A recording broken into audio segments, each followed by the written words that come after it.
Since it's just us. I'm from the Straits Times Singapore, and I look at some of their Asia-related projects, both on the editorial as well as our outreach efforts. So we are here to discuss, the topic given to us is taking a refined focus on growth. And growth, as I understand, is really about improving people's lives, allowing governments to raise revenue through taxes, and about creating jobs. And as we all know, it's going through a big, profound shift because of technology and, of course, the fourth industrial revolution, all that's happening. So I'm going to be introducing our panelists one by one and drawing them into the conversation, and then I'll ask everyone to join in on a few questions. So allow me to introduce David Armitage. He's chairman of the Velocity Group in Hong Kong. David brings with him 25 years of management experience, which was initially with the Royal Dutch Shell Group in North America. And since 1996, he's been managing and delivering IT services in Asia at the Velocity Group. This is a company that he himself has founded, and he told me he's already got 5 or 6 independent business units, business companies going. Right. And David, I want you to share your own personal journey and what really attracted you to Asia when change is happening so fast. Thank you very much, Vali. I thought when I was looking for something that I could bring to the table that was maybe a little bit different, a perspective, is my own personal journey. My wife and I, we're backpackers, and whenever we get any time off our corporate life, we spent most of it coming to Asia, and got the bug, wanted to come out here because it was just a happening kind of place. And I was lucky enough that my wife got offered a job here in Hong Kong, and I quit Shell and we moved out to Hong Kong. So it was voting with our feet, and it was primarily because I'd been taking a look at the world and seeing what was going to happen. One of my things I was trained at with Shell was to look at things strategically, to try and make predictions on where things are going. And it wasn't any great genius. It was pretty obvious, as you all know, that something was going to happen here in Asia, and I just wanted to be a part of it. So we moved out here and set up our business. And my job in the company, aside from cleaning the coffee cups and making sure there's garbage bags at the beginning, has been to decide where we're going to be making our investments. So I take care of the checkbook, and I take care of what we're going to invest in. And looking at the different areas of IT was the area I decided to get in. And most of my investments have been either not always successful, but have been spot on in terms of where there's been some substantial growth. Including security, mobility. I was literally the first guy in Asia walking around with a BlackBerry, which I still carry, a new BlackBerry. I was in 2001 walking around with one of these saying, "You're all going to have one. You're all going to have one. It's going to change your life." "No, I'm not going to have one." I goes, "Yeah, you're going to have one."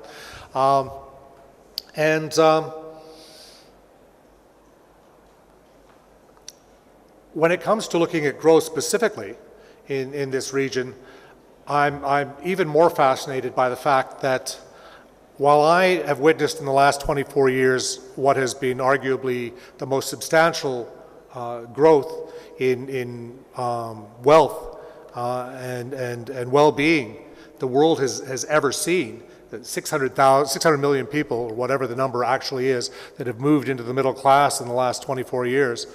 A McKinsey report talks about the next 15 years, and it's 2.4 billion people moving into the middle class, and 2 billion of those are in this region.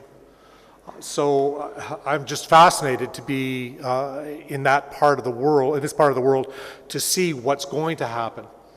And I'm not going to get into specifics now. Hopefully I'll have some comments and some value to add when we get into some specific topics.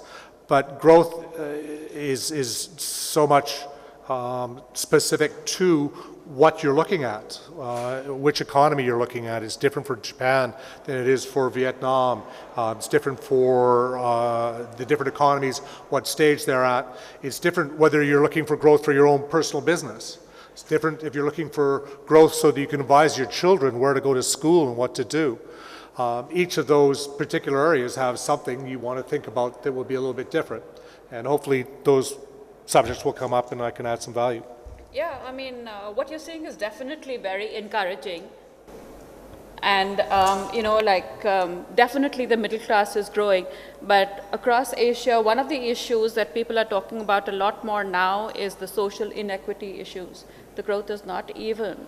And the gap between those who have it and those who don't is really increasing. But for now, I'm going to turn to Ken Atkinson. Ken started his career in international banking, and after 14 years, after working in Singapore, Hong Kong, and Australia, he set up his own consultancy business. And he's got over 40 years of Asian experience, and he's going to share with us his experience of working in Vietnam, where I believe he's been here for about 28 years? 28 years, right. So what you would have seen the Vietnam economy totally transform in these years. Could you share your insights on the direction it's taking and if the challenges that lie ahead? So, I know we've got a couple of Vietnam residents and experts here, but, in 1990 when I first came here, there were 2 international flights a week to Hanoi and 3 international flights a week to Saigon. There were no taxes, there were no high-rise buildings. Total foreign trade was $5 billion US, and today it's over 400 billion US dollars. And as you probably, if you spent any time at all in Ho Chi Minh City, a massive high-rise buildings, including this wonderful convention centre in the middle of nowhere at the moment. But we're sure there'll be a lot of buildings around it before too long. So yes, witnessed tremendous change, and of course a lot of Vietnam's growth story has come from foreign direct investment, particularly into manufacturing and labour-intensive businesses. And one of the questions is that going to continue, or is it right that does continue? Of course, it is continuing, and one of the benefits of the current China-US trade spat is that we're seeing a lot more companies. Actually, it's no longer a China plus one policy; it's just out of China policy, and Vietnam seems to be the favourite destination for a lot of that foreign direct investment. From a government perspective, they recognise the need for that to continue. They recognise that they need to have continued labour-intensive industries, partly because we've got over 1 million new additions to the labour force every year. But I think they want to see that moving out of the major centres into the more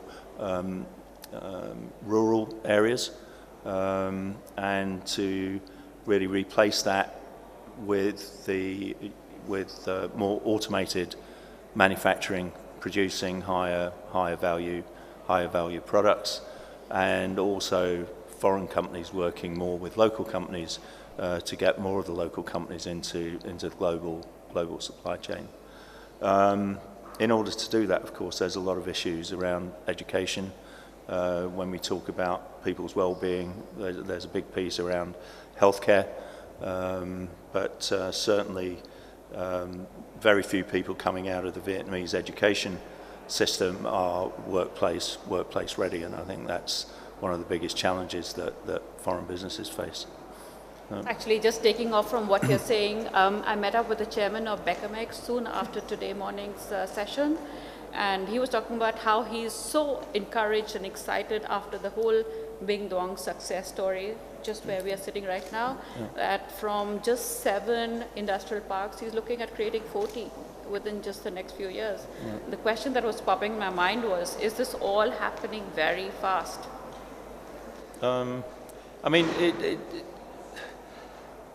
It's not happening anywhere near as fast as what happened in China.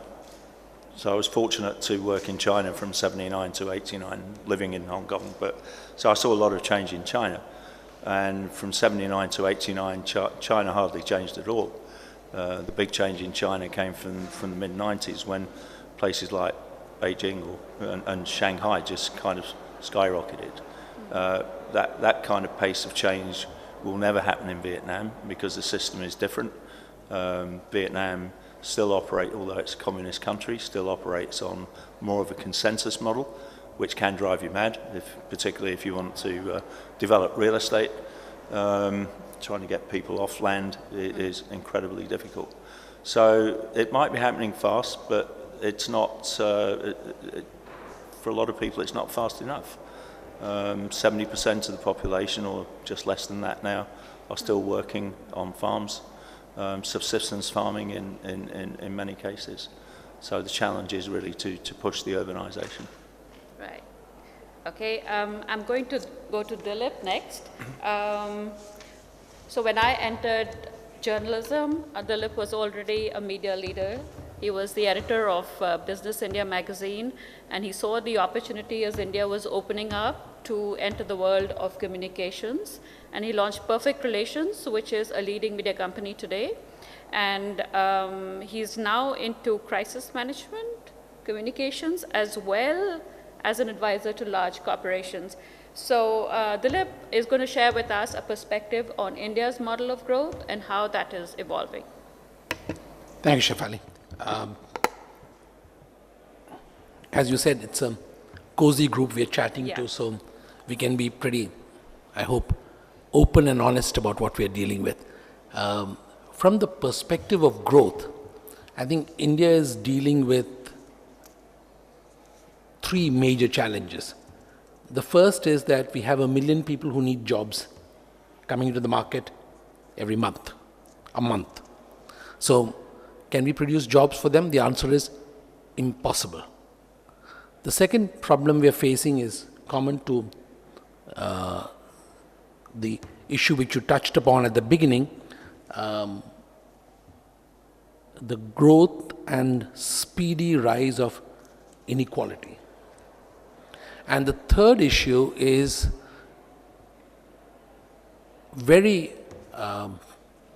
divergent views on the growth process itself, depending on whether you are in New Delhi or whether you are in Kerala. So you have a communist-led government in Kerala, you have extreme right-wing government in New Delhi, and in a federal structure, this leads to all kinds of interesting dichotomies. If one looks at what the prospects are for growth, I would say the only thing that ensures growth is that we have a population which continues to grow, a middle class which has got unleashed in the 90s, early 90s, and which is now fairly strong, and the attempt by government, at a central level at least, to try and make it easier to do business in India. Is it easy to do business in India? The reason we exist is that it's not easy to do business in India. There's a crisis a minute, government rules change overnight, and the kind of dangers lurking from a social point of view, from a media point of view, from a regulatory point of view, and from a sheer markets and competition point of view, ensure that all companies need to spend a disproportionate amount of time not thinking about growth, but making sure that the growth they have is ring-fenced and that they can continue to grow within those parameters. So I'd say that when one looks at growth in the Asian perspective, India's growth story is bound to continue merely because you have this large population which is coming into the market, which is truly an example of growth at the bottom of the pyramid. So there are lots of people consuming water in bottles because most of the water is undrinkable. People are consuming larger numbers of face masks because the air is becoming unbreathable. And the consequence of this is that consumer growth of a certain kind is continuing to grow. But whether this is likely to sustain itself in the medium term, and by medium term I define as anything beyond 5 years, is questionable, and the anxieties that face us are considerable. So India is a huge potential growth story, but it's time we put some question marks onto what are the constraints that it faces, and what kind of growth model should it be looking at. I'll stop here and then respond later to the issues raised. Sure. Having left the country quite some time ago, there are two questions that I do want to ask you. The first one is India truly serious about its Look East policy? I mean, we all know that, the big trade agreement that we're looking at, which is RCEP, we do know that it's because of negotiations with India that it's not getting concluded as fast as we would like it to. Of course, there is the whole negotiation with several other countries as well, but in this part of the world, there is concern about that. Secondly, India came out with 100 Smart Cities initiative. That was really headline grabbing. But where are we today? I'll answer both the questions very briefly, only because you have to go around the table. Sure. I would say that as far as Look East is concerned, Indian business certainly does not look east. It looks west. Prime Minister Modi has a special relationship with Prime Minister Abe. So there is this forcible look east kind of approach. But I'm not sure how sustainable that is in terms of Indian corporations. If you look at countries like Vietnam, Burma, Bangladesh, if one looks at the larger set of countries in this region, India actually sees itself as being threatened by many of these countries because, for example, textiles are moving out of India into Bangladesh. Certain kinds of manufacturing are moving into Vietnam. So India nurses an anxiety that some of these countries that we are opening up trade to may be actually powerful competitors in many of the sectors which we are used to straddling comfortably. Smart cities is a joke, not going to happen, not in the next 5 years. So, and I'm only willing to prognosticate for the next 5 years. It ain't going to happen. The problems are too many, the constraints are too many, and Indians very happily live with this belief, which has been proven right in the case of, for example, cellular phones. When I was growing up, the waiting list for a normal phone was 8 to 10 years for a regular phone, a telephone line at home. So we then got the cell phone, and every man who sells or a woman who sells vegetables on the street now has a cell phone. So we are great believers in the power of the leapfrog. So we think that smart cities also will find some effective leapfrog. There is an Indian word for it, which is jogad, which is a shortcut. So we think that there is a shortcut which will exist, which will take us into a hyper smart city without having to go through the pain of a planned city. Okay. I'm going to turn now to Nori. Nori Hayakawa is the founder and CEO of Hagamino Mori. Forgive my pronunciation. Yes, okay, design. He's a business architect. Yes. The first time he told me that, I was truly fascinated because that's a new designation that is coming our way. But he's combining his capabilities of innovating with business management and his passion for intellectual property all into one. And he's launched this new venture. Mm-hmm. So Nori, would you tell us exactly what do you do with the company? And also, the importance of intellectual property going ahead. So I have been working for the infrastructure project in Asian area for 30 years. In Vietnam is the Saigon Port and the Saigon Telecom. So first, port infrastructure, I did it. And also making a project is we at first, business idea and the strategy and the implementation plan, the implementation and deliver it. Either it takes 5 years or a long time. And so I'm business architect means I has responsibility for all these projects. So for example, one company like a Panasonic, they want to make a new business, like you said, the smart Tang. So I make a plan and design and also strategy, infrastructure, implementation plan, and finally, even the advertisement is I did it and deliver to them like architect. And another thing is intellectual properties. The S&P companies, their market value, and so out of market value, the asset, the ratio like money and land is only 15%. Some people said ROA is just money or land or stock, and that ratio is only 50%. Remaining is invisible asset. So if you are CEO, which is more important?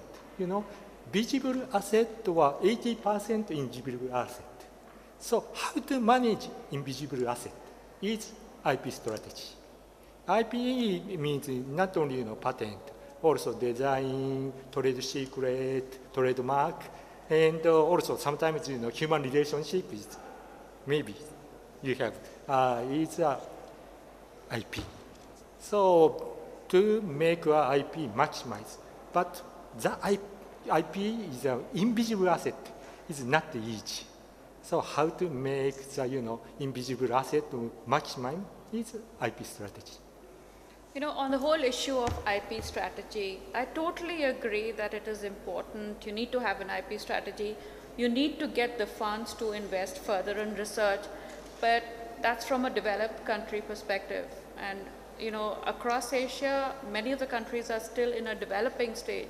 So the moment you put an IP clause to it, you kind of also put a barrier to its mass use. So, which could benefit a lot more people. Yes, of course, in now open innovation world, and if your country or your company making the business by himself, it takes long time.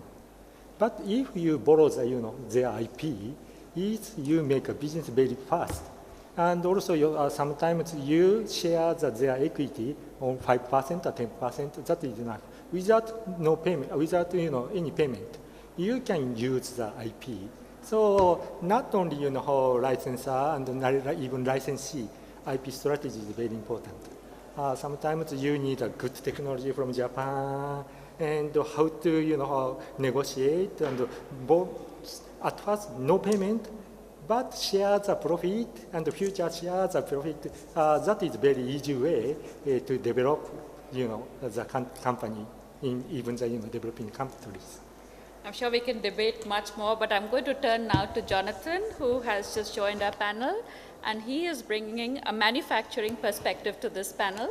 So Jonathan is chairman of the board of the American Chambers in Vietnam, am I right? Yes. Right, and he's also into the Medovations, which is into medical diagnostics, right? Okay. Diagnostics and therapeutics, yeah. Great. So Jonathan, share with us the change that is happening all around, and what is the future for manufacturing?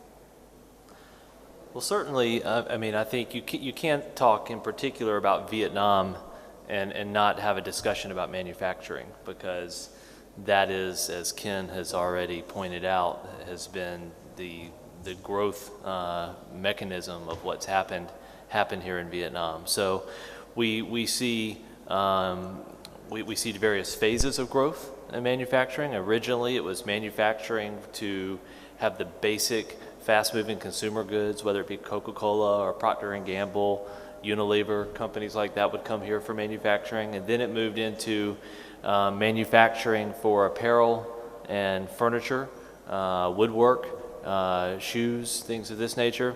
And then the third wave began a higher tech manufacturing in Vietnam, and I believe today Vietnam probably produces more hand phones than any other country in the world, primarily on the back of Korean investments with Samsung, and we certainly have folks like Intel. So we see the growth of higher quality manufacturing occurring in Vietnam, and specifically, I think there is a very, very big open door attitude towards continuing to attract as much as possible. It's a little bit like the Wild West in the US right now because there are finite factories and sites, and there's much more demand than there is available resources to meet that demand at the current moment. Looking forward, issues related to automation, and looking at higher productivity or efficient type manufacturing is something that is on everybody's mind, not only in Vietnam but in other places, and potential job displacement.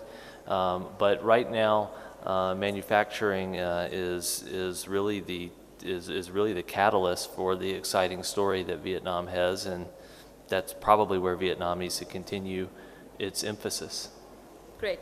We're going to come back on this topic a little bit later, but I must introduce Motoya, who runs a private equity fund, both out of Tokyo and Taipei, but he invests globally. And he says while investment strategy is not on growth per se, but growth is an unavoidable concept as part of his investment. So Motoya is going to talk about value-added investments, and he's going to share his story, his concerns about Japan, where the per capita GDP is actually going down with all the focus on technology. Sure. You describe our strategy better than I would, but we call our strategy secondaries investment in private equity. By that I mean buying assets from private equity funds or private equity investors, in most cases at discount. And our skill set is pretty much identifying that kind of opportunities, putting a price to the assets, and working out an exit strategy. So that's our skill set. So we call that, in other words, a value investment in more generalized terms, where we see a gap between the value and price. And when we can identify an opportunity when price is lower than the value, we will get in at the price because the asset is undervalued. You might wonder where the growth factor takes place, but surprisingly, most of our returns have come from growth, despite our approach, and that is because we do have a holding period. We buy assets, and we don't exit immediately. It takes a year or two before we could exit from the assets. And during the holding period, many things could happen. Many things could happen to the company or assets, or many things could happen to the market or the economy. So that's where the growth component comes in. We would get into an asset where there's a growth perspective usually. Otherwise, if we're going to target 2x returns, we could only buy asset at 50% discount, right? But there are not enough opportunities like that available in the market. So what do? We come into an asset with a shallower discount, say 30%, 20%, even at premium, because we see a growth perspective in the company or in the balance sheet or in the market or in the cycle. So there is a growth component for sure, and the growth component comes from pretty much the company itself, but also from the geography as well. And that's where we can talk about Vietnam and Japan. We took a look at the Vietnamese asset about a month ago, actually, and we were very optimistic of the growth. But growth is a very generalized term, and it could mean many things. And we, as a professional investor, are only interested in the growth of the valuation of the company, and that's where we were not comfortable at. But when we went into the asset, when we took a look at the asset, the first thing that comes up to our mind is the growth of the Vietnamese economy, and that's something that we should know before we make an investment. And the opposite side of the paradigm is Japan. So well, at least before our current prime minister came in, we had a very low growth environment. And compared with countries like Vietnam or India, we still have a very low growth environment. And I think for investors that would only look at growth, I mean, they would question, what's the point of investing in Japan? And I think that's where the value investment has value. And that's number one. And number two, there is still a growth perspective in Japan if you look at the country closely, and that's where it relates to your second question. In Japan, we had this debate about how to raise GDP per capita growth. It peaked in the early 90s, I think, early 90s, and it hasn't really dropped on absolute basis, but on comparative basis, it has dropped. I think it dropped from number 6 to number 18 in the world. And people have only recently started to ask why. And you can attribute that to many things, like, some people would say automation, some people would say outsourcing, some people would say, the big companies have become dinosaurs and the workers don't have much to do, actually, in the companies. And I think the current administration targeted the very last component of what I said, to target the redundant workers. I think as a Japanese businessman, it's very easy to imagine someone sitting in the big office of a big company in Japan and do absolutely nothing for half a day or even the whole day. And is that good for the economy? No. I mean, they are paid, and where does the money go? Just nowhere, right? So I think that's where the current administration came from when they started to encourage people to take more leave and spend money outside the workplace. It sounds very futuristic, but that was actually a policy that was addressed and encouraged in Japan. And I'm not sure if that led to GDP per capita growth, but I think I saw statistics saying that there's more consumption outside the workplace in Japan for a couple of months at least. And there's too many externalities to say this policy led to that outcome, but outcome was the outcome, and that could have become one of the contributions to this increased spending. So I just wanted to give you a heads up on what Japan is concerned when it comes to growth, and because we have a decreasing population, it's not achieved easily when it comes to economic growth, but there's still a room to grow, and in this case, it was GDP per capita. Just listening to everything you've said, and I'm wondering, and I want to draw everyone into this conversation, is that the direction we really want to go in? The whole configuration of what constitutes growth is changing. It used to be agriculture, manufacturing, services, but largely the growth is happening in the services sector. But the reality is that there are thousands of people employed both in agriculture as well as manufacturing. So is that the direction we want to go in? Is there a way we want to regulate the pace of technological change? And is it even something that we can attempt? I mean, the way it's spiraling, I don't think we can control it. So I'd like to draw all of you into this. Good evening, all of you. I'm Lieutenant Commander Arun. I'm coming from a state called Kerala, from India. So we talked about the growth. See, growth happens constantly, whether it's happened from our life, from cradle to grave, or with the country.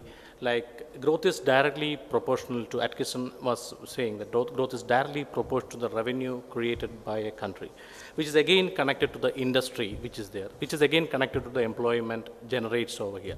So we come from a country called India with 1.4 billion people there. So you look from one point of view, we are the most young population of the world. That itself is an advantage of the tremendous workforce available in the country.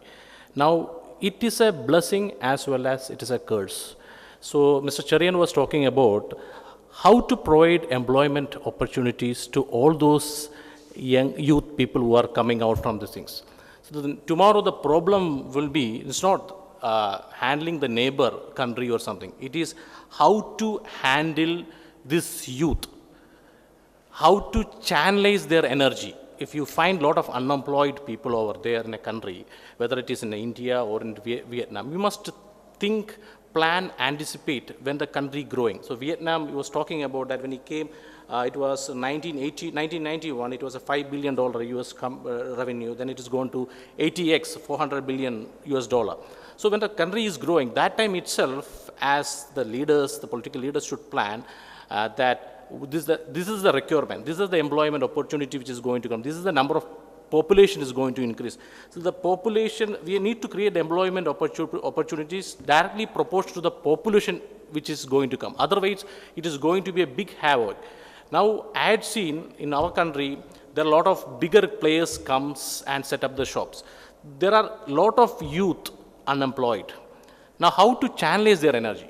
Now, the only solution which I find seeing is that encourage small and medium scale companies. The government give them some loan on a subsidized rate, so that if I go to a 5-star hotel or something, the cost of the food is 100 times or 50 times higher than the normal caterers over here. That entire money goes to that one organization. It's shelved in that organization. If I go to a small street vendor and pay a certain amount, $1 or $2, that is being equally committed to the entire society. A portion will be with the restaurant, the second will, as a portion, 10% will be going to the cleaning staff, 10% coming to the grocery. It is evenly distributed in the society. That means the wealth is going towards the society and spreading across the society. Rather than the previous thing, the wealth is accumulated in one organization, whereas in the second case, the entire money is being equally distributed across the population. So that is the where we can encourage these people to set up some job, finding them, getting them good opportunities. Otherwise, these are the problem which every country has to handle, how to manage the growing populations. Now, Vietnam is in a growing stage.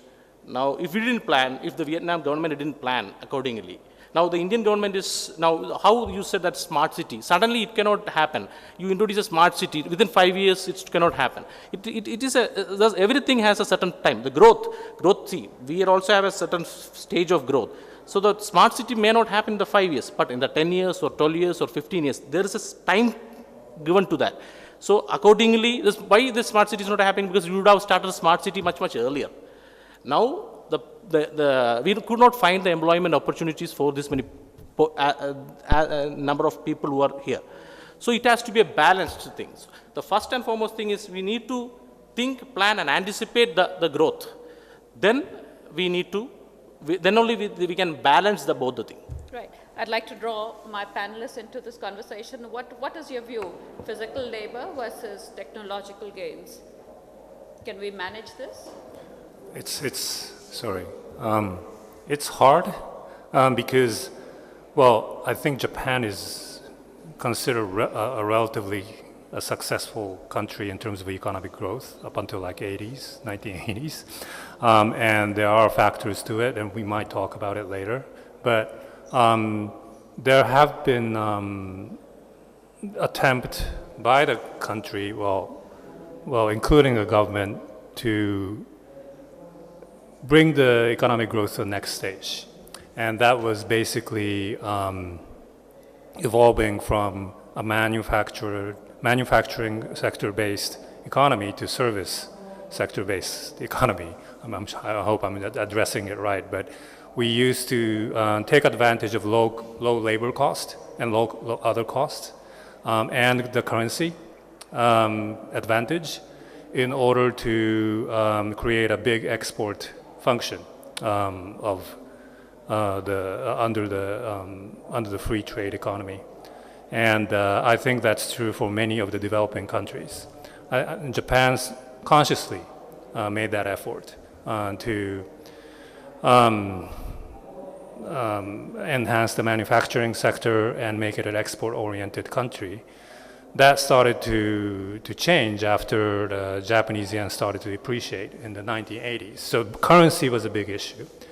And because of the fact that the economy got better, the population growth got flat. And since, 5 years ago, it has started to decrease. So we're facing a very different situation now.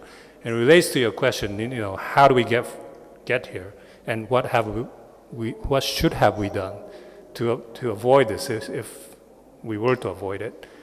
And there have been a lot of talks about changing the economic structure of Japan in the past 20, 30 years, because we were all conscious of the factors that led to economic success.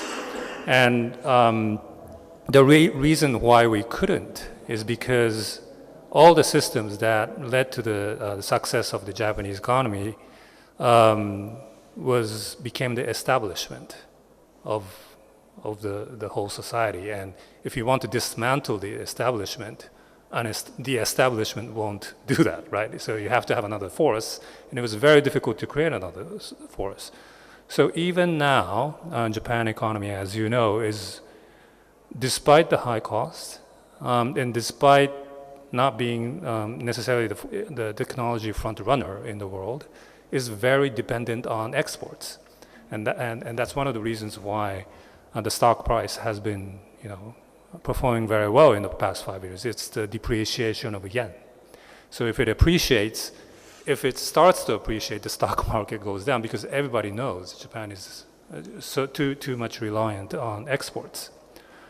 So your question was, do we want to go to this direction in Japan? My answer would be, we haven't really created a new direction. We're still living in an Anshan regime, sort of. But I also feel that Japan has reached such a high level of development, and that's with the entire society. So instability is not so much of an issue as I read Japan. I mean, you've created like thousands of thinking individuals who are very conscious and aware of the larger problem. And, we don't have the situation. It's a different model as far as India is concerned. And I totally agree with you that if you don't think in terms of creating enough jobs, you could lead to instability. But there it's a different situation. And I personally feel you cannot stop technological development, because that leads to efficiency gains, and you don't even know what more can be created. I mean, whether you look at artificial intelligence, we're really at the beginning of the curve. There's a lot more to come, a lot more discoveries to be made. But the models will have to be different. David, do you want to come?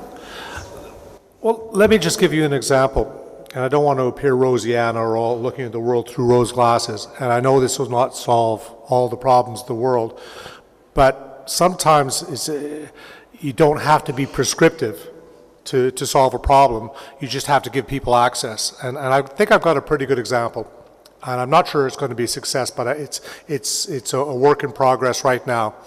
We're all probably of an age where not a lot of electronic gamers here.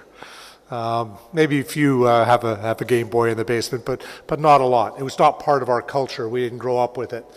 Maybe Jonathan. I'm looking around. Yeah, Jonathan played a few games, but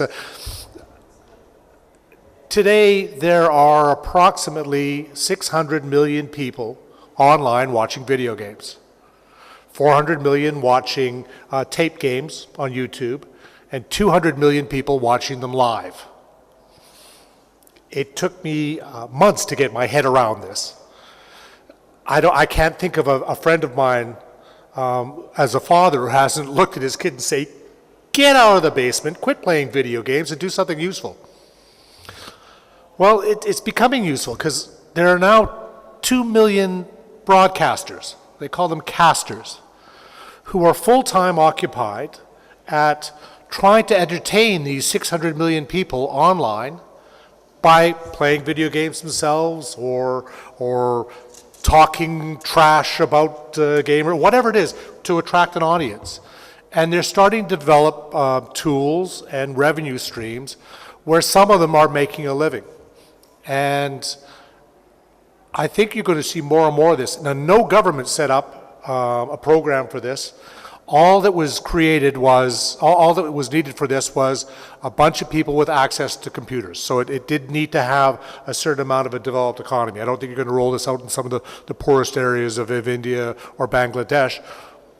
But you never know. Maybe you can on a phone and one computer, and all of a sudden you've got the kid who's doing cricket commentary and getting money.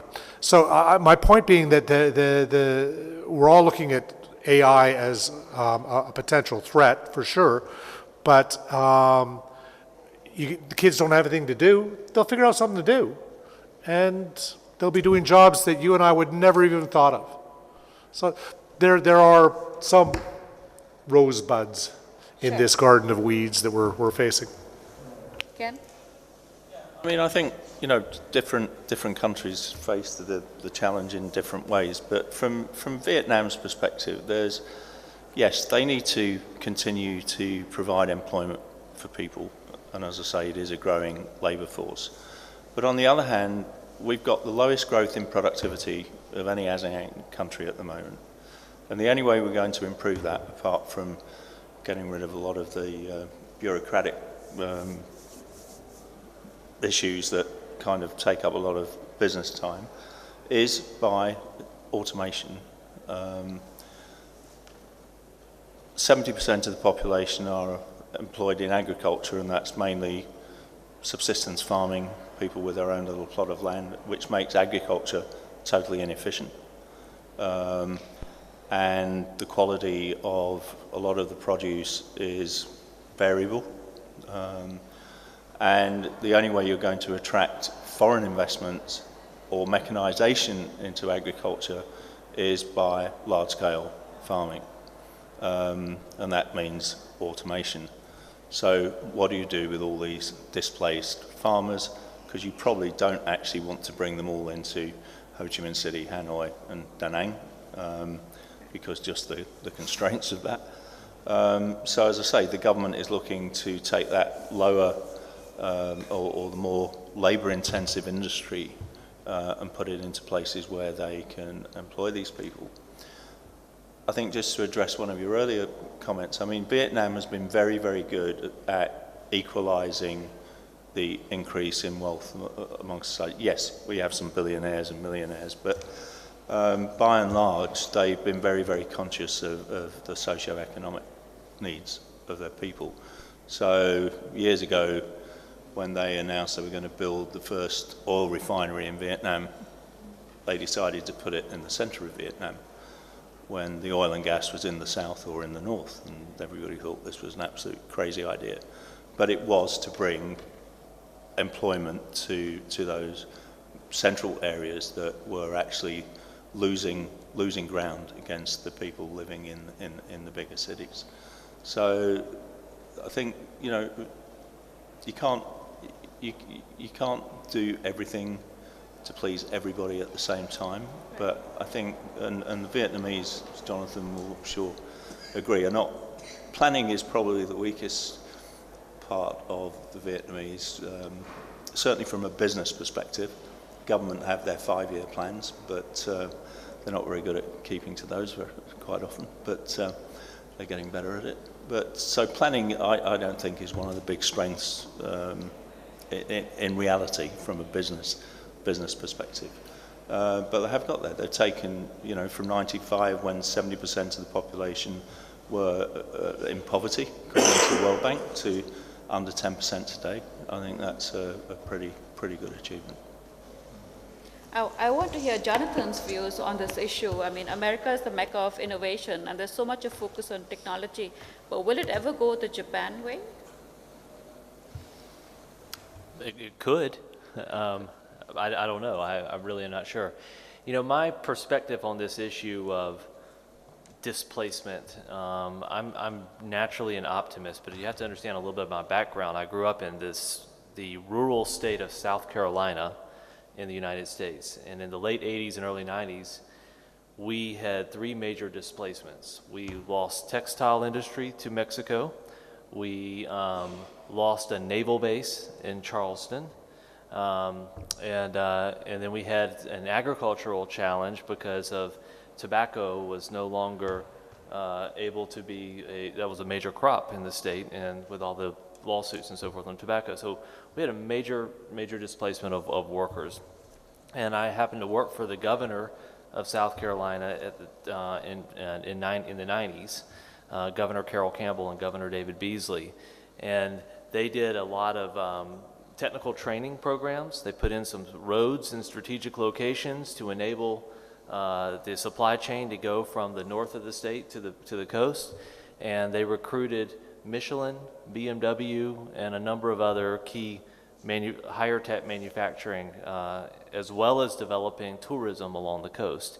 And today the population has grown, the average per capita is significantly higher, and it's a success story. And so having lived through that experience and seen it firsthand, it's caused me to be optimistic in the moment of displacement, believing that we don't always know exactly how this is going to turn out, but we are confident that something better is going to happen.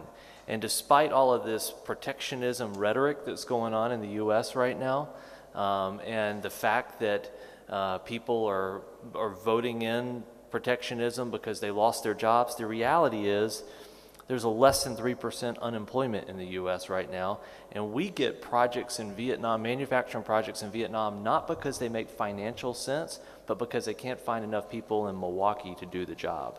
And so the U.S. is still in a situation where the indicators are very, very positive.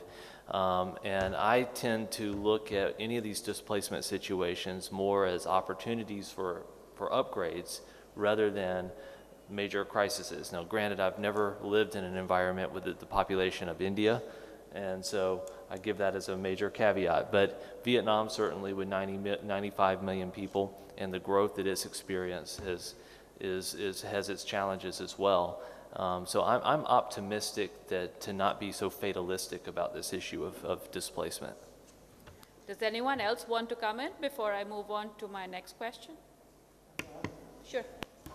So, not only India, also, in Japan, is now technology is, robbing the job of the people. And poor population ratio is increasing every year in Japan. Because most people robbed job, and also, wage is going down every year. So the people cannot, catching up with the technology, is losing job. In Japan, it's a very popular word is working poor. There is so many jobs, but very poor job, that's all. So technology, anytime, robbing the job, and of course technology making a new job. But the ratio is robbing ratio and, making a new job is a robbing ratio is bigger than, making a new job in Japan. Interesting. Go ahead. It'll be good if you can identify yourself so we know. Yeah, I'm Shibu. I run a co-working space in India, Kerala. So, drawing upon what Chirian said and Armitage said, like in India's specific case, it's a story of complete problems. So Edward Hughes once mentioned that it seems like a swarm of bees, and he was trying to identify why it's growing forward. He says, I can't pinpoint and say why it is growing forward, but the movement is forward. So like Armitage said, when I run a co-working space, I realize that the solutions to those problems are not legacy. When you look back, and the kind of solutions that people are coming up with are not the ones that we are used to in the past. Many of these startups and younger companies and entrepreneurs are coming up with very innovative solutions to those problems. So, it is very pessimistic going forward, but I think there are small spots of happiness here and there, where a lot of people are coming up with a lot of innovative solutions to those problems. So I think what we will see maybe in the coming years, 5 to 10 years, maybe we would not even imagine that those kind of jobs or those kind of solutions would exist, or those kind of solutions would be there for those kind of problems. So I think it is very difficult to maybe predict what will happen, but there will be a lot of social unrest and issues which people will have to kind of try and address. Yes, please go ahead. My name is David Scribner. I work here at the BKMX Business School at Eastern International University and have worked in Vietnam for a little over 15 years. Before education, I was in the business, and I've worked in Hanoi, Da Nang, and Ho Chi Minh City. When in the central areas, displacement was a big issue in trying to actually hire educated, market-oriented employees. So one of the best ways to find an employee is to find somebody who wants to come back to the central Vietnam from Ho Chi Minh City or from Hanoi, who's been displaced because of education. But we cannot have a sustainable mega city in the south and leave the central Vietnam out. When it comes to displacement in Quang Nai, with the new investments coming in with VSIP and BKMX building industrial parks and others, the refinery also being located in Quang Nai. The idea there is we have 2 million farmers, completely uneducated. Well, not really. They're very smart. They're great farmers. They have small plots of land. Their children are going to Hanoi and to Ho Chi Minh City for jobs. But that's not sustainable in the long run. It leaves grandma and elderly back in the countryside. So where do we find employees? Well, actually, we're recruiting people from Ho Chi Minh City and Hanoi to go back to the central Vietnam, right? So just to give you some sharing as far as my observations, I work in research and urban economics at this university. Thank you. It's quite an interesting thing that's happening. You're going all the way to Ho Chi Minh to pull people back to central.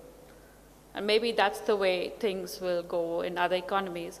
But I want to draw Nori into a conversation on the impact of technologies on business structures, and also Charan, because we're talking about 1.4 billion people. So technology is all about creating efficiencies. So from a national development point of view, should we be focusing on creating mega corporations, clusters of businesses? But if we do that, what happens to small-scale entrepreneurs and all these medium-sized companies? But if you look at across Asia, I read somewhere that about almost 80 to 90% of these units are in the small-scale sector or entrepreneurs. So what's their future? What are we talking about? So, so mass production is very tough business. And also, every day we're fighting. And yesterday's price is, today's price is, cheaper than yesterday's price. And tomorrow's price is, cheaper than today's price. And very difficult to mass production. But only one product is very valuable. I imported one pictures book from India.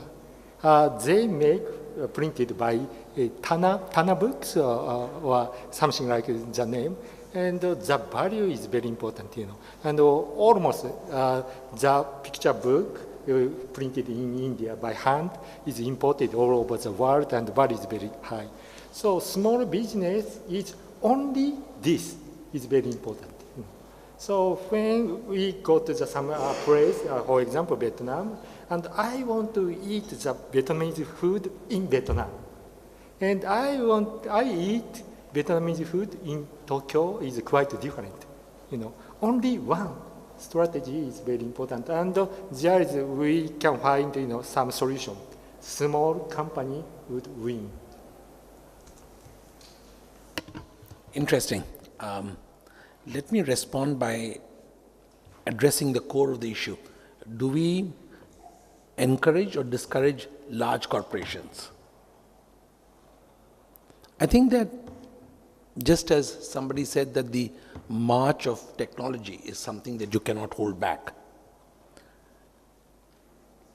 if you want to curb the basic forces of impulses of capitalism, only then can you curb the rise of large firms.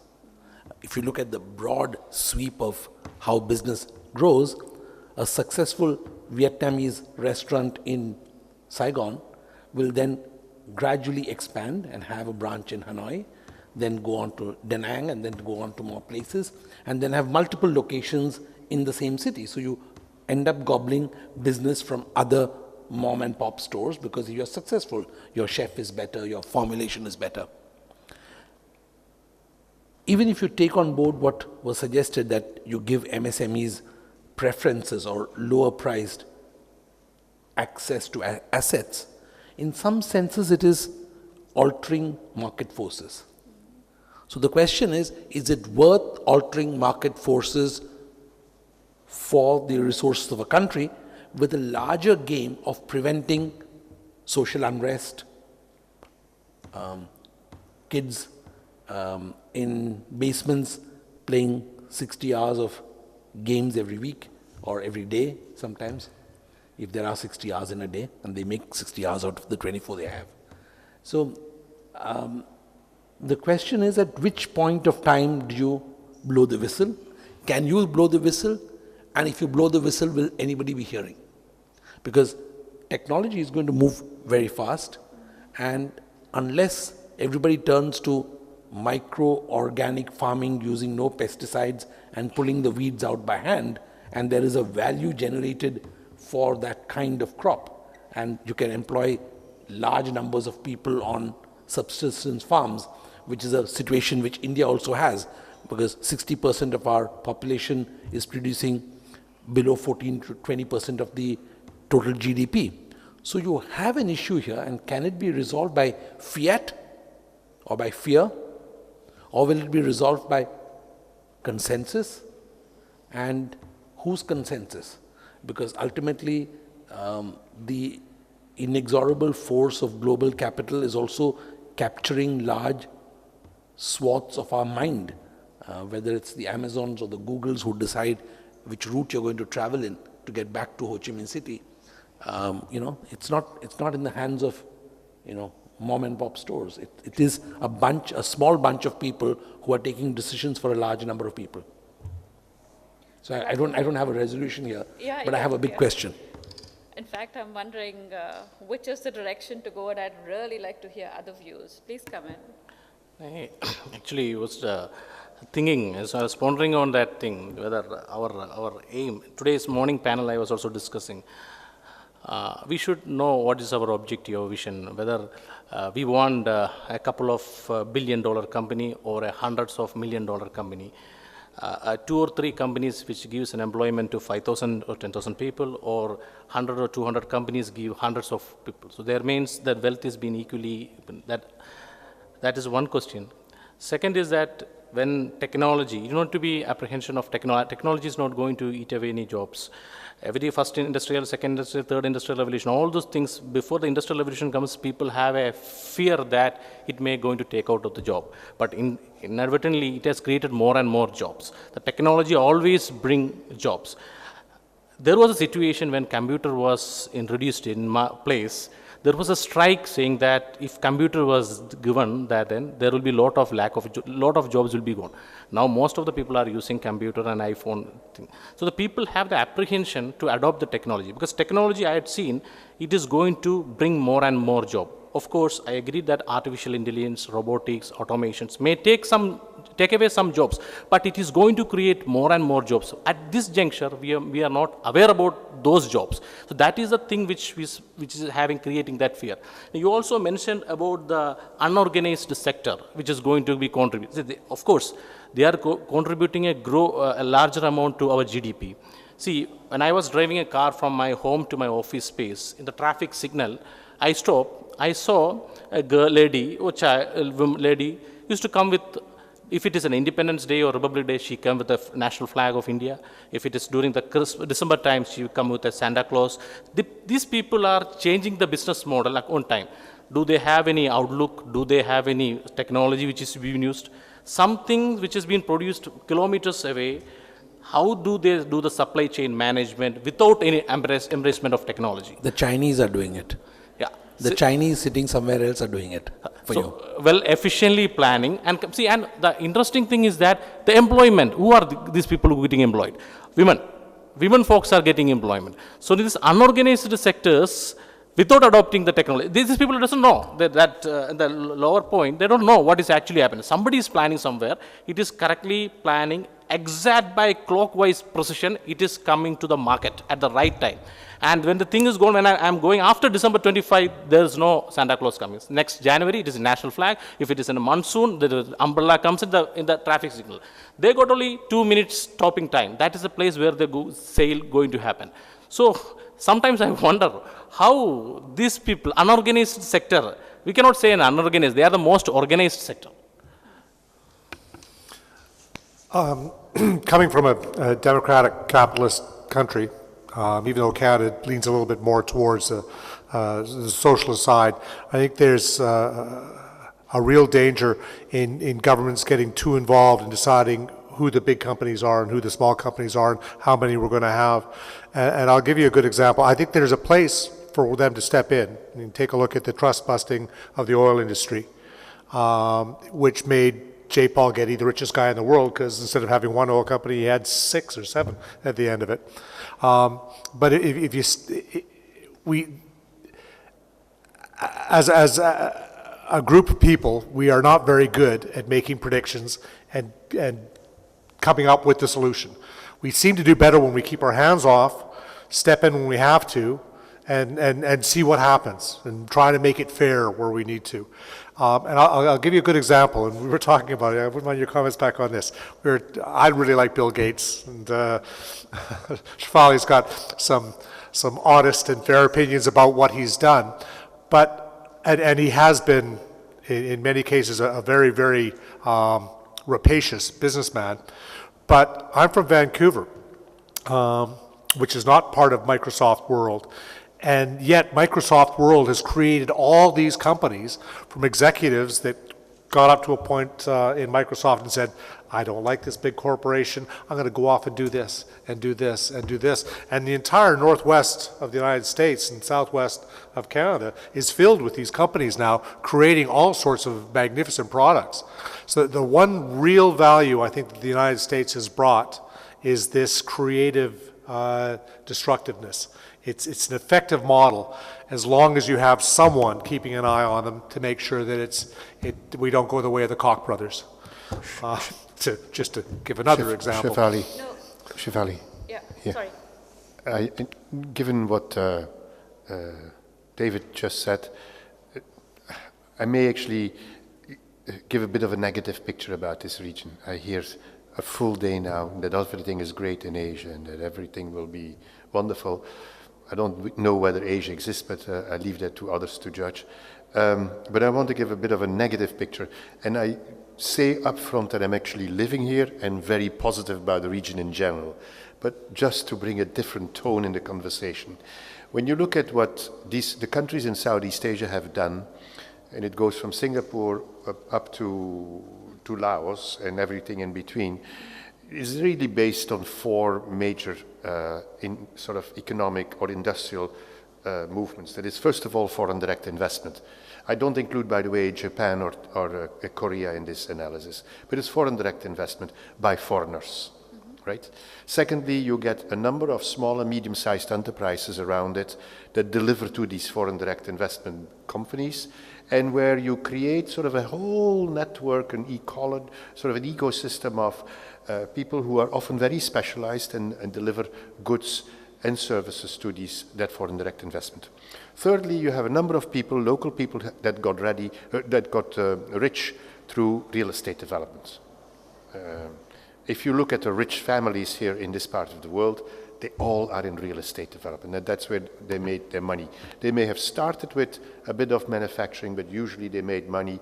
The Li Ka-shengs, the whatever, they all made money through real estate development. And then you have a few state-owned enterprises, which usually have become successful because they have some kind of an exclusivity or have a rent on something, whether it is because they exploit natural resources or whether it's like Singapore Airlines, you get a significant information asymmetry and you are successful. Those are the 4 drivers from success in this region. Vietnam is a typical example of that. At some moment in time, you have to break that because there is a limit to the development of those four. And the word, I mean, that's the reason why I was thinking of it, because David was talking about the creativity, the destruction, the creative destruction that you have in the northwest of the United States and other places in the world, Israel or whatever. That is lacking here. I actually look for the first big company that is successful and built on local innovation, and I still don't have it. How are we going to break that need for innovation? And I would even in that analysis include India, but I don't know India that well. So if you come up with counterexamples, I will buy it. But for most of what I see of successful large Indian companies, when I think about the Infosys, the TCSs of this world, they're very successful, but they're basically agents working for a principal somewhere else in the world. The innovation comes from elsewhere. How are we going to break that? That's a very important Can I just pick you up on one point there on innovation? So Vina Games is a tremendously successful local company. Vina Games, local company, startup, it employs, I don't know how many thousands of people now. Yes, I mean, but I'm sure I can find other examples. Alibaba is an example of a company that has done well. How many people do they How many people do they employ? 60,000. How many people is Amazon employing? 560,000. I mean, we talk about these huge companies in China, but they're 1/10 of what Amazon is doing. So we have to also be realistic about the success stories that we describe.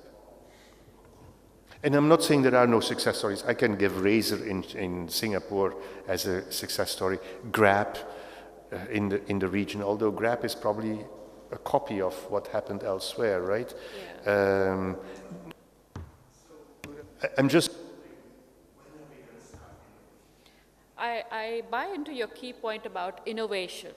And yes, Grab is about services. So, or even Alibaba, which is about e-commerce.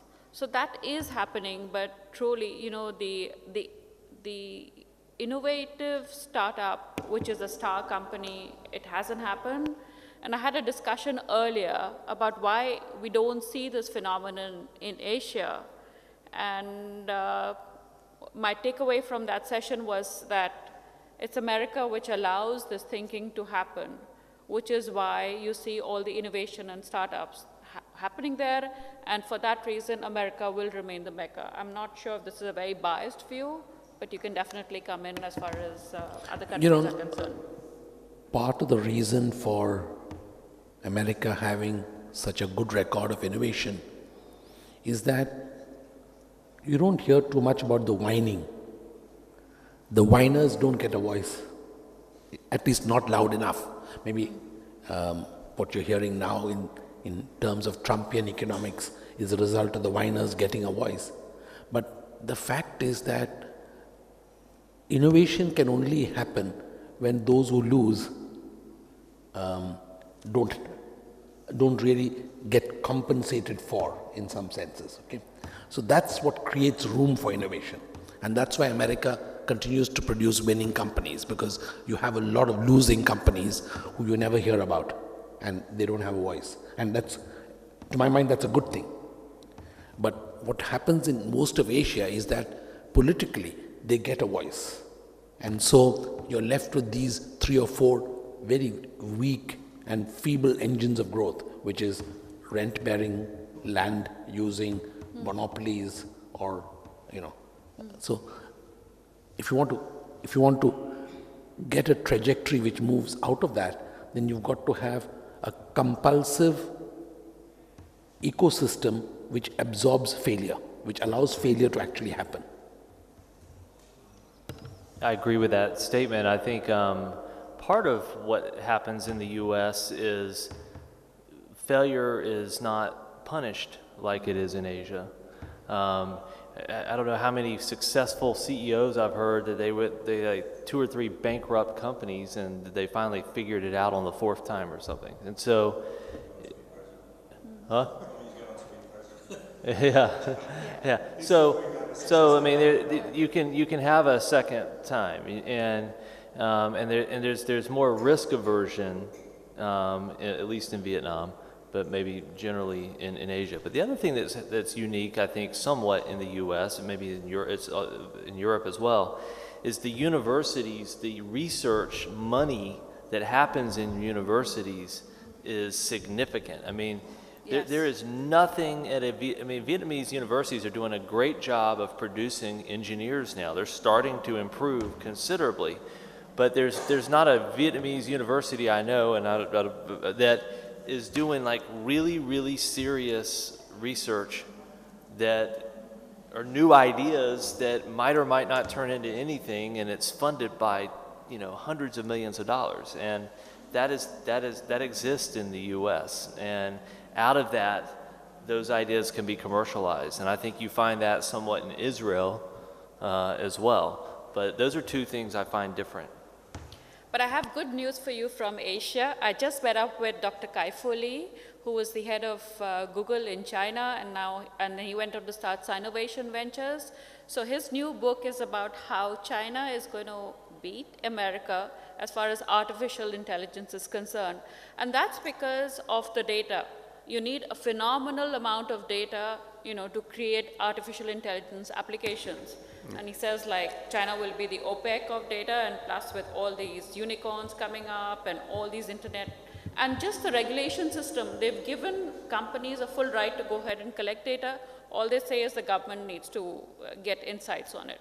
So I'm not sure I entirely agree with what is happening, but that's a plus thing on the China side. I just wanted to bring in a bit of a negative voice to see how you guys will raise to the challenge and say it's not true. Okay. I'd agree. I think there's not enough innovation in Vietnam, and that's due partly to the education system and partly due to the lack of an ecosystem for genuine tech startups at least. But there's a desire and an entrepreneurial spirit in Vietnam which is probably second to none in my experience. I mean, over 100,000 new private companies established every year. 70,000 closed down a year. But nevertheless, that shows that people are not afraid to start up businesses. They need better education. They need better business training to be successful. But it's starting to happen, and as the education system changes, I think we will have people that are able to really think out of the box, be creative, and actually challenge the establishment. I agree with that, and as you probably know, I run a university, so I see all these young kids starting up businesses alongside of what you just said, or aligned with what you just said. A lot of them in artificial intelligence applications of that. But I haven't seen the kids who say, when they can cash out at 30 million, who say, no, I don't want to do that. I want to grow the business. So I see tens, if not hundreds of entrepreneurs coming out of my university. I don't see growers coming out of my university. And that may be simply a moment in time, an evolutionary issue, that at some moment in time, some say, no, I forgo the money, I don't want to cash out, I actually will grow this business. And that will require probably a bit of a change in mentality. I know we've run out of time, but if everyone is okay, I just want to ask 2 more questions. Oh, you need to go. Okay, so sure, we'll see you then. But no problem. If I can continue, I want to bring in this whole debate on globalism versus protectionism. And there are contradictory forces at work right now. But if you go by logic, anyone who decides to cross the borders automatically brings with them a perspective of seeing things differently. So logic dictates that talent should be valued. But the moment this person enters another community, people in that community begin to resent this particular ability. So what is the need today? Should we focus on this talent, this migrant talent that is needed, or should it be more in terms of stability, in terms of keeping things the way they are? if I can take a shot at it, there are two forces. I think you will see greater emphasis on this ghetto approach where the outsider is not welcome or is kept in a certain place. But equally, when you have the world as a marketplace, it doesn't matter where you're sitting. Today, sitting in New Delhi, I'm servicing clients in Africa and I'm servicing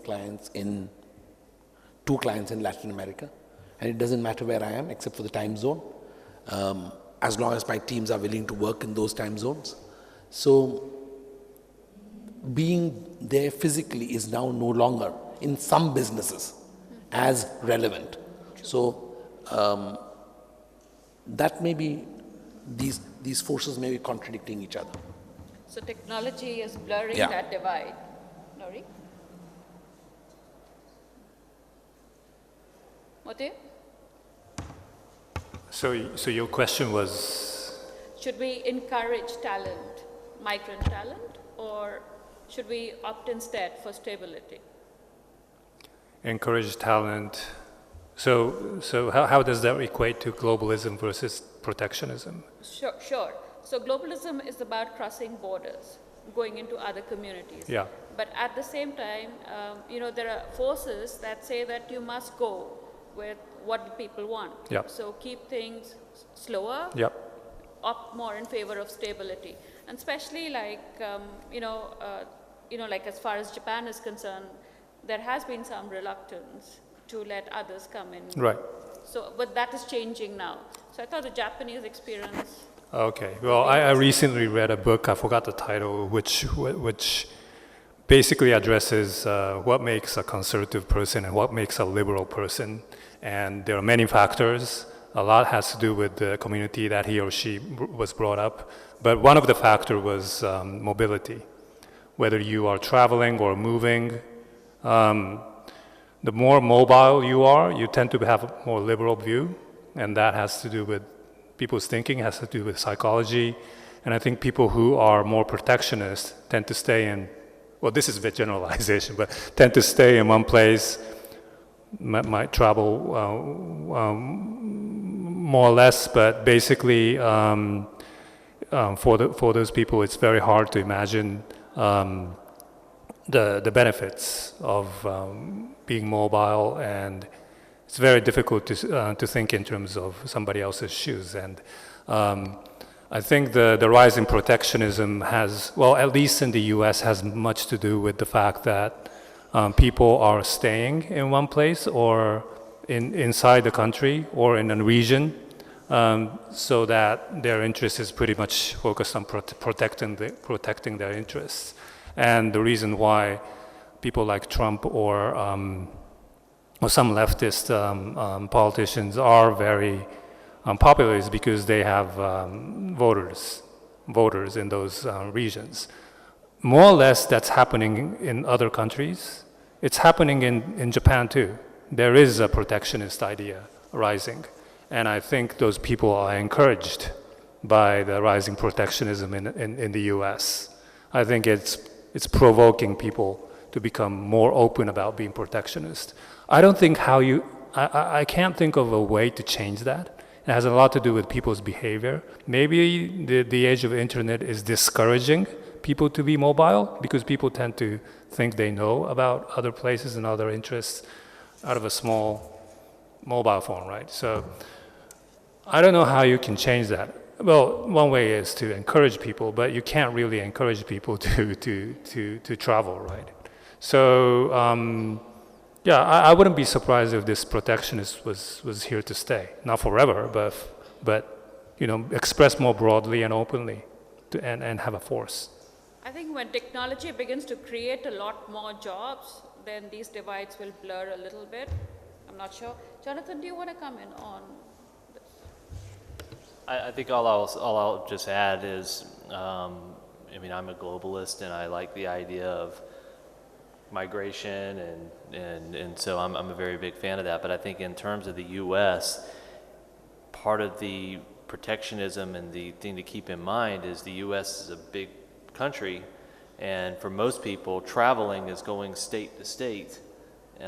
Somebody from South Carolina thinks they're going on a long trip if they're visiting a friend in Tennessee. And there's a small percentage of Americans that actually travel and have passports. And so what you see is, I think at least in Europe, you see, it's more normal to be crossing borders and migration.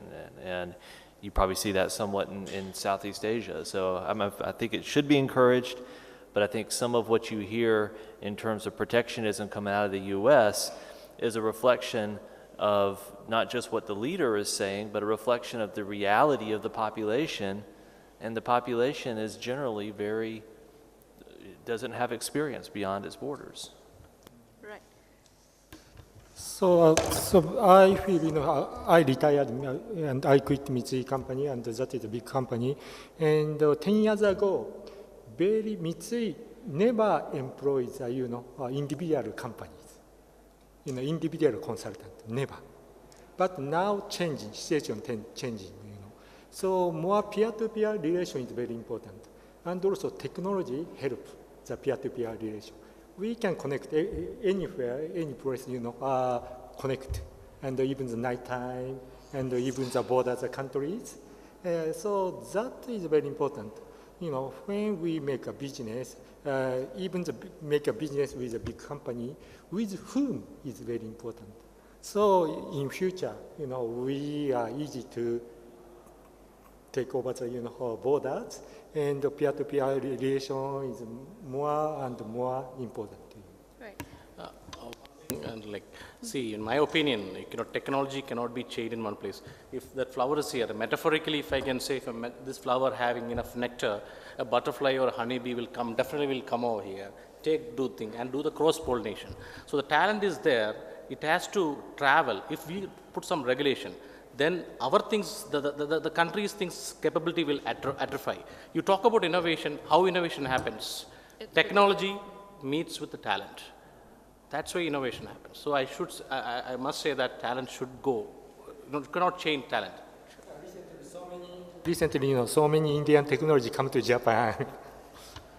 That's great. Does anyone else want to come in? Otherwise, I'll move on. Okay, I'm not going to keep people from the last session of the day, but I just want to hear your key concern as far as growth is concerned. I'm looking for the focal points that need to be addressed, both by countries, companies, and individuals. So you can come in on any one key area that you think we need to make a lot of change in.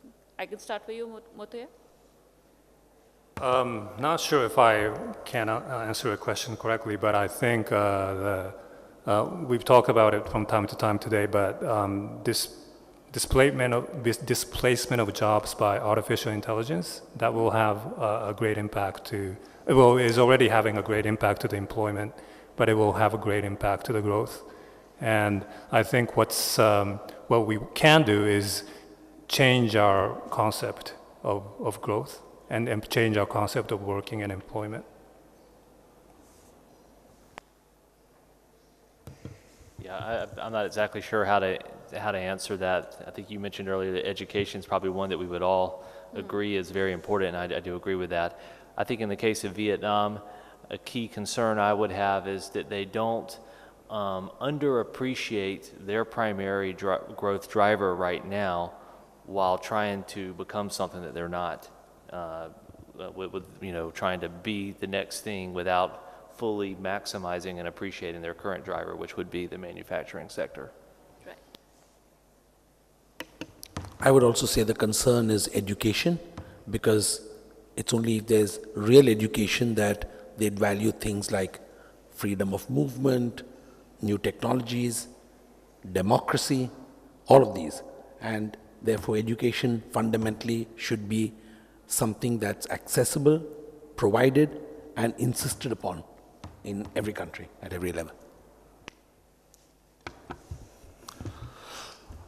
While I think there are some very, very substantial problems facing the world as a whole and individual regions, I think we're at a particular point in time because of changes in the medium, the internet, pervasive news, 24/7, and 70 global media outlets trying to fill the air with news, and the fact that news is more attractive if it's negative, that there's a lot more fear in the world right now than we should be actually feeling.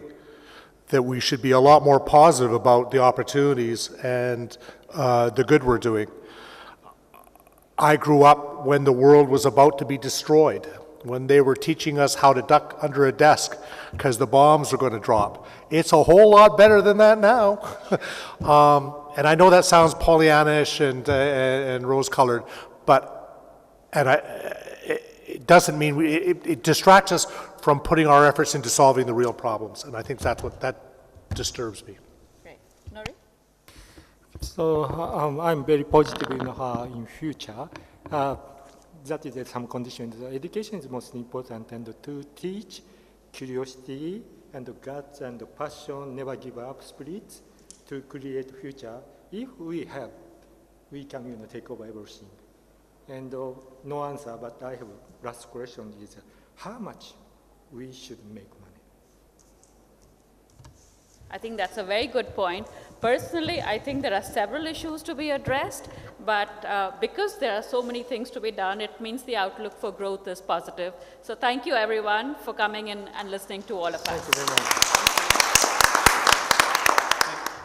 Thanks a lot. Thank you very I much. wish we had more time. That one. Thank you so much. Thanks a lot. Thank you very much. Thanks. Good to meet you.